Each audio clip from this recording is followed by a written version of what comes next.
Growing up exploring Alaska's ever-changing landscape inspires a lifetime of learning. That's why Alaska 529 is a proud sponsor of the Alaska Sealife Center and focused on helping families take small steps now for their child's future education. To learn about the Alaska 529 plan, its investment objectives, risks, and costs, carefully read the plan disclosure document available at alaska529plan.com. Alaska 529. Save in Alaska, study anywhere. Everyone gather round, it's a time of day for virtual small fry school. We can hardly wait. Meet new ocean friends, connect with old pals too. Let's learn about the sea, there's so much to do. La la small fry, la la small fry, la la small fry, la la small fry. Learn and have fun, cool creatures to meet. It's virtual small fry school. Go ahead and grab a seat. Hi friends, and welcome to another episode of Small Fry School. I'm Shauna, and Rebecca's here helping me today as well. You can watch us every week right here on YouTube at 11 o'clock Alaska time. If you have any questions today throughout the episode, feel free to text us to the number below. As you can see, I'm wearing a mask today. That's because the Sealife Center is open 7 days a week now, so we have lots of guests going through, so we're keeping ourselves safe. I just want to take a moment to acknowledge that I live and work on the land of the Alutiiq people, and that their rich heritage continues to enrich our community. So last week, you learned about crabs, and we learned that crabs are omnivores, and that means that they eat both plants and animals. We also met a decorator crab and learned how they use camouflage and made our own decorators. Thank you all so much for sending in the photos of your decorator crab and sharing. This week we're talking about sea stars, and sometimes people call them starfish, but they're not starfish. Can you think about how we might be able to tell that they're not starfish? So I have a fish friend here with me today, and as you can see, my fish friend has fins, whoops, covering up his eye, and scales. And my sea star friend doesn't have fins or scales, so that means that sea stars are not fish, and that's why we want to call them sea stars. There are lots of different kinds of sea stars, and they come in many different colors and environments, so let's just take a quick look. Sea stars, superstars of the ocean. All sea stars have feet, eyes, arms, and a mouth. There are more than 2,000 types of sea stars in the ocean, and 120 types of sea stars in Alaska. While they are all the same, they are also very different. They come in many colors. They can be shiny or smooth, bumpy, rough, or spiny. Some live in cold water, and some like warm water. Most have 5 arms, some have many more, and some may even be missing an arm. They can be very small or very big. But big or small, shiny or spiny, and in every color, they are all beautiful. Sea stars sure are amazing. We just saw a lot of how they can be different, but let's talk a little bit about how sea stars are the same. So all sea stars live in the ocean. They can't live in lakes and rivers. Do you know the difference between an ocean and a lake and river? An ocean is salt water, so all sea stars have to live in salt water. Sea stars like to live alone, but they also live in many different habitats. So we've been talking this week about rocky coast and tide pools. They also can live in sandy bottoms, in kelp forests, on coral reefs, and even seagrass. Sea stars are part of the echinoderm family. So that's a really big word, but it basically means spiny skin. let's take a look at some of our sea stars in our tank behind me here at the Sealife Center and see what they look like. So we've got one right here, and you can kind of see that it's got some little bumps along the edge, and it's pretty spiny. So the other animals that are in the echinoderm family are the sea urchin, which you can see here is also pretty spiny, and the sea cucumber. You can kind of see right here the little brown and orange, and so it also has spines. So sea stars also have a superpower, and if you look here at this sea star, you can see that some of its legs are a little bit shorter than others, and that's because the sea star's superpower is that they can grow a new arm or a leg if something happens and they get injured. So here you can see they're growing back a little bit slower, so they're a little bit shorter. But now let's take a look at some of the other parts of a sea star. Sea stars have many special features that help them to survive. They have eyes on the end of each one of their legs. So the more legs they have, the more eyes they have. Here you can see the tiny spot at the end of their arm. This is called an eye spot. Sea stars also have spines. Big or small, these are for protection. Here you see a sea star mouth. They use their tubed feet to get food towards their mouth. Once there, they bring their stomachs outside of their bodies through their mouths, like you see here. They will then use their stomach and surround their food completely. They digest their food outside of their body. When they are done digesting, they take their stomach back inside. Some sea stars can move quite quickly. Here you see a sunflower sea star. These are the fastest of the sea stars, and they can move up to 3 feet a minute and have 10,000 tubed feet. Here you see a close-up of their tubed feet. There's a little suction cup at the end. They use these suction cups to grab and release things by bringing water in and out of their tubed feet. Here you see a sea star using its tubed feet to walk pretty quickly across the sea floor. Sea stars also lay eggs. You can see the tiny eggs here, and they lay up to 2 million eggs at a time. Sea stars have been around for more than 500 million years, in part thanks to these special features. Wow, 2 million eggs. Can you imagine having 2 million babies? That's a lot of mouths to feed. So let's talk a little bit about what sea stars eat. So they like mussels, they eat clams, sometimes they even eat sea urchins and sea cucumbers. But I have a friend with me here today, Kim, and she is actually going to help us out and feed some sea stars live for us so we can see how that works. So Kim, what do you call the types of feeding that we do here at the Sealife Center?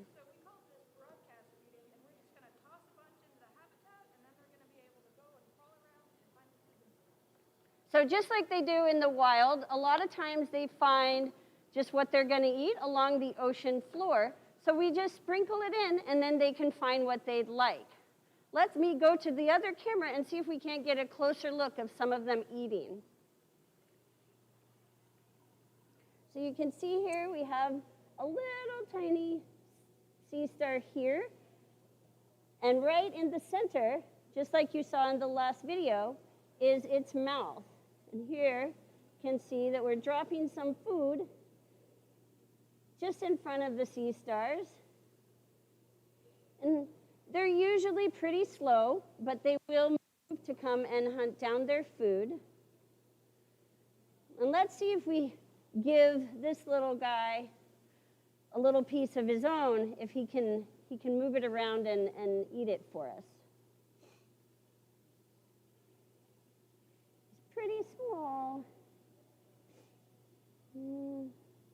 may not be quite hungry yet. But just like you saw in the video, you can see their little feet here, and they'll use those to move them towards their mouth, which is in the center, and then they have their stomachs come outside of their mouths. Well, they'll finish eating and then take their stomachs back inside. Let's just look at a few other types of sea stars. So we have a sunflower sea star over here. And these are the biggest sea stars, which we talked about in the video. And they're the fastest and can have up to 24 legs. And sometimes they like to steal all of the food. So we put the food in, like Kim said, and then we just kind of have to wait. So it doesn't look like anyone is hungry just now, but at least we got to take a look and see how they go about their feeding. All right, so let's go back up, and we have an activity for us. So before we go to our activity, I just want to thank Kim for helping us out today and showing our feeding. And we want to thank the Sea Stars because they let us come to lunch today. That was so fun. So let's move to our activity. All right, you're going to just need your dot-to-dot page today and then something to color with. Right? So first, we're going to start off and we're going to find the sea stars, and we're going to make a sea star by going through the alphabet together. All right, so let's do that together. So here I found A, and then you're just going to connect the dots. So we have B, C, D, E, F, G, H, I, J, K, L, M, N, O, P, Q, R, S, T. What's next? We've got U, V, W, X, Y, and Z. And then let's go back to A. And look, we made a sea star. And there's another one here that we can do. So let's try our alphabet again. Do you know what we start with? Yeah, A. We have A here. And then next we're going to do B, C, D, E, F, G, H, I, J. You know what's next? Yep, K, L, M, N, O, P, Q, R, S, T, U, and V. And we're almost there. W, X, Y, and Z. Look, we have a second sea star. If you guys have any questions, you can send those in now for me. And what we're going to do next is there's a lot of other sea stars here, so I'm going to get different colors, and we're going to color in the sea stars as we find them. So I see a big one. This is probably a sunflower sea star because it has so many legs right there. Hey, Shauna, we have a question for you. Yeah, of course. How long can they live? So it's hard to tell because they can regrow their body parts, but most of the time they expect that they live about 35 years.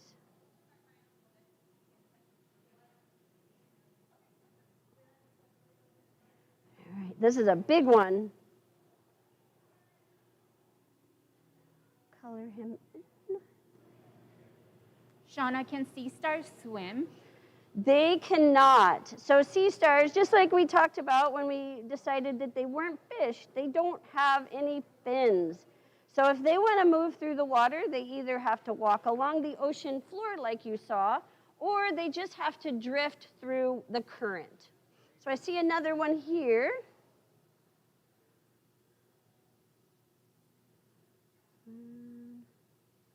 Maybe another one right here. Are you guys finding any that I don't find? Hopefully we'll find them all. I'm going to use pink now. We're going to get this little one here and do some pink. Have you ever seen a pink starfish? I have not. Have you, Shauna? I have not seen a pink starfish. The ones I see are usually orange. I wish I'd see a pink starfish. Shauna, we have a question about the sea star's arms. How long does it take for a sea star to grow a new arm?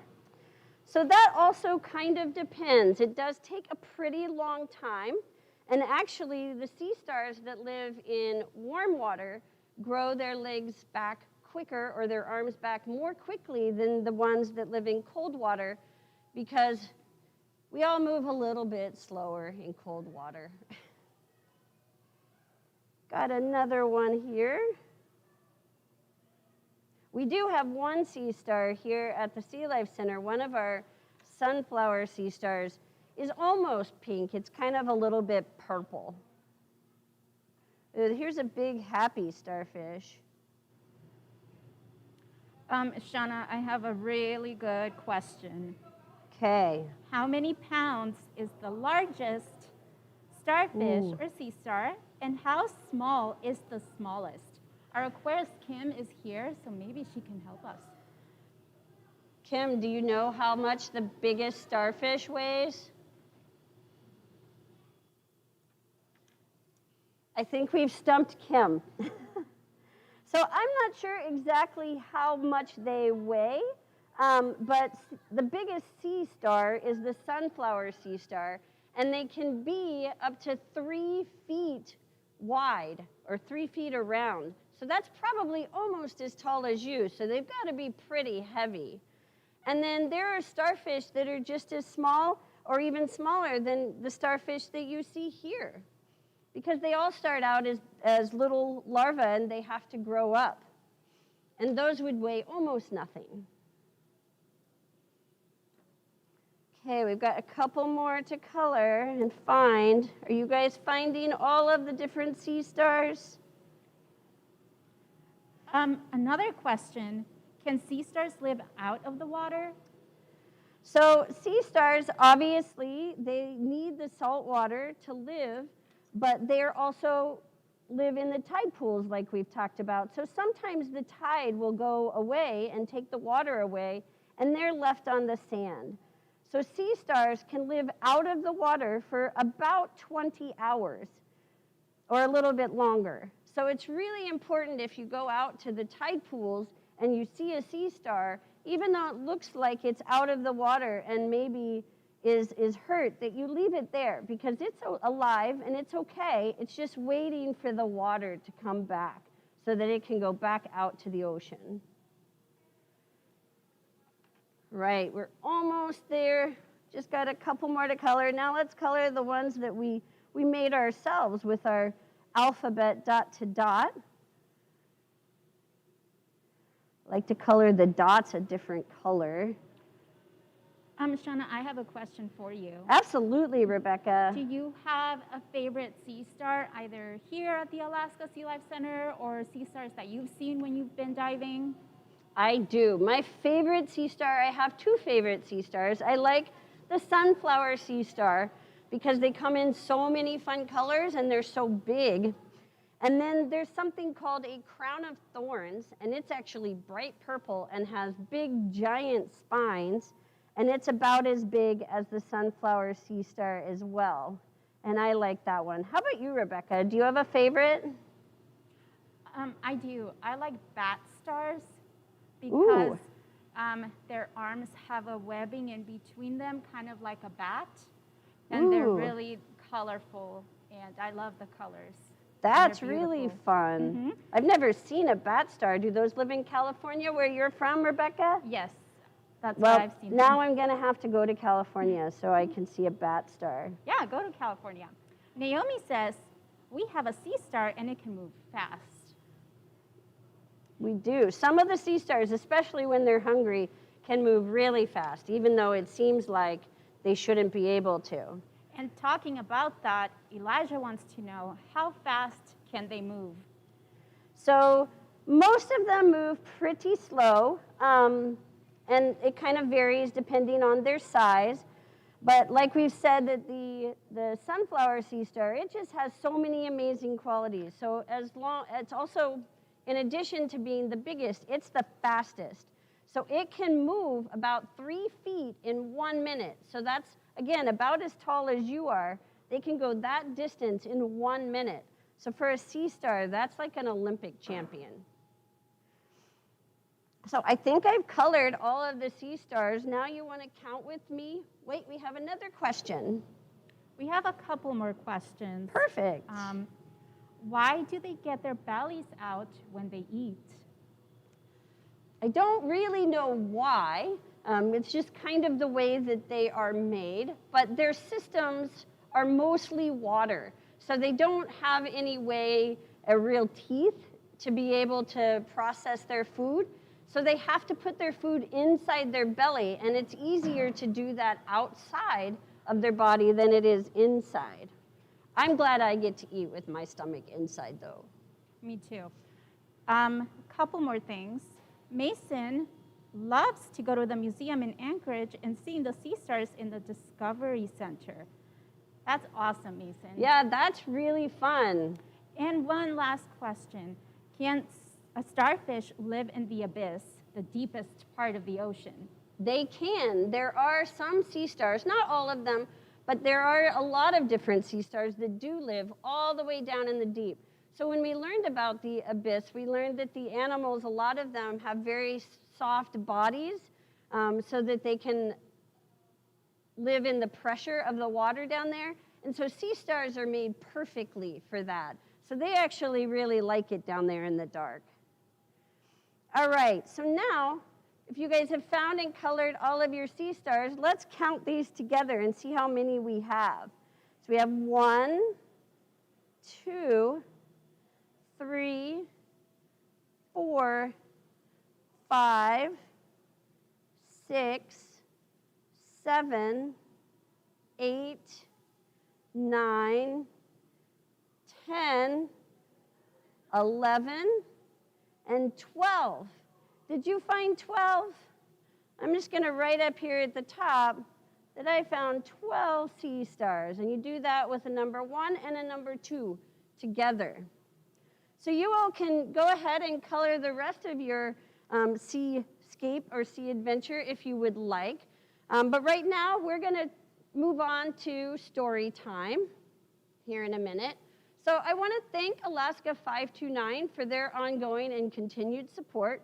I also want to thank my friends that helped me out today, Rebecca and Kim, who you got to meet, as well as the Sea Stars, who let us come to lunch. So if you haven't joined our Facebook group yet, we have a smallfry group on the Facebook pages. We are posting all kinds of different activities, videos, fun facts, and games on there, and you're welcome to share things with us as well. So please make sure you do that. The information is in the description below. Also, friends, this week, if you have a chance, go out and look around at other animals and see what other animals in your area are the same but different. So birds are a really good example. They all have a beak and they all have feathers, but they're also all very different colors and sizes. So let me know what you see in your area. Maybe send us some pictures on the Facebook group. So now we are going to go into story time, and today we are going to be reading The Spiny Sea Star, A Tale of Seeing Stars. And then I will see you next week, and have a good rest of the week. Bye-bye. Spiny Sea Star, A Tale of Seeing Stars by Suzanne Tate, illustrated by James Melvin.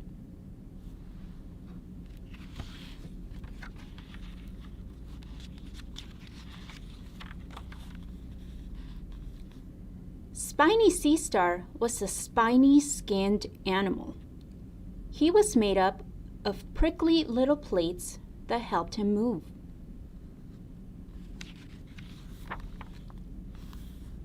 His 5 arms formed the shape of a star.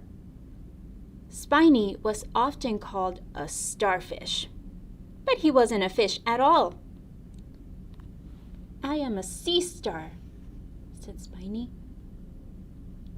Spiny had tiny eyes, one at the end of each arm. But he didn't have good eyesight and saw only dark or light.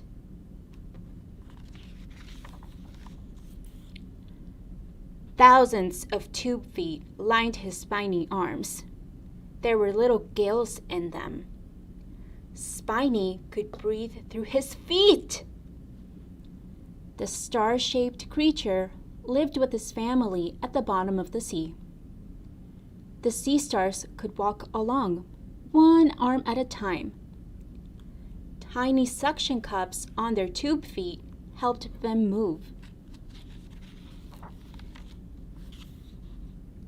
Spiny's brothers and sisters moved slowly so they could sneak up on clams, a favorite food. But Spiny pulled himself along the bottom as fast as he could. Spiny's sea star just wanted to be different. What fun, he thought as he made the sand swirl near a clam bed. But the clams clammed up and he couldn't get any meat. How many brothers and sisters does Spiny have? Let's count together. 1, 2, 3, 4, 5.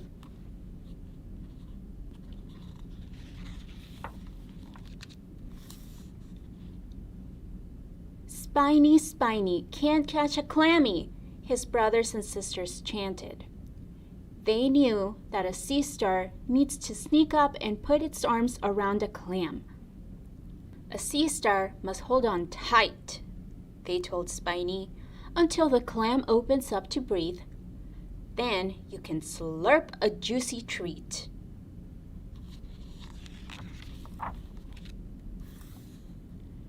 But Spiny didn't take time to learn from others. He wondered out loud, "Why can't I catch a clam?" A big sea star slowly pulled herself, arm after arm, over to his side. It was Grandma Gracie, the grandest sea star of all.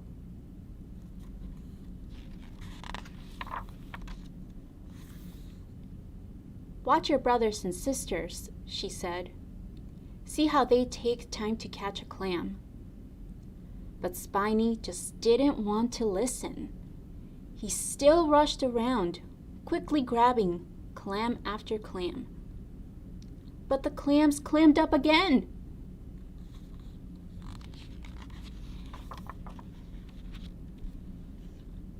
One day, Spiny hurried so fast that 2 of his arms tried to go to the left side and the other 3 to the right. Grandma Gracie saw him just in time. "You could break into pieces doing that," she warned. Spiny sank down and pretended not to listen.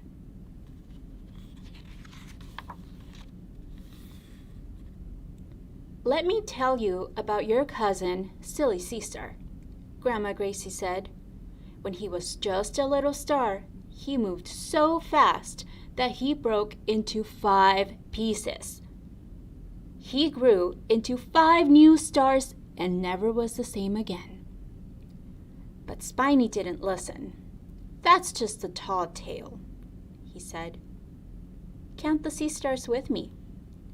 1, 2, 3, 4, 5. Yeah.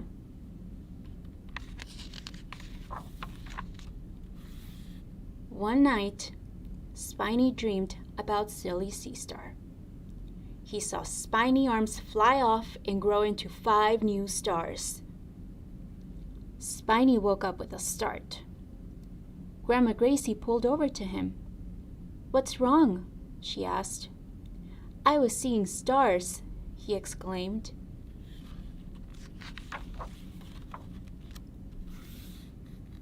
Grandma Gracie listened quietly as he told her about his dream. "There is just one thing to do," she said. "You must slow down." At last, her words began to make sense. Maybe I will listen to her, Spiny thought. He began to creep arm after arm, looking for clams.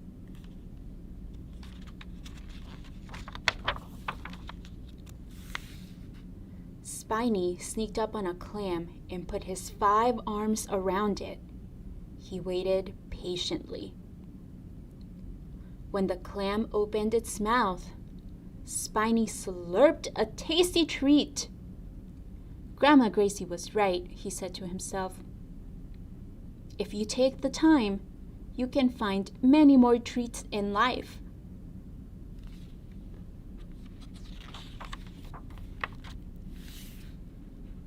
And ever after, Spiny was a happy sea star. The end.